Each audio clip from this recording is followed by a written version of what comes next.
So now that everything is set up, the last part is to secure the VDB with Allen key so that no one can steal it, avoid it from thefts.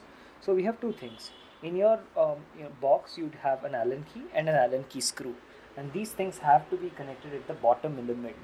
So what we're going to do now is take the screw, take the Allen key, and secure it from the bottom of the VDB.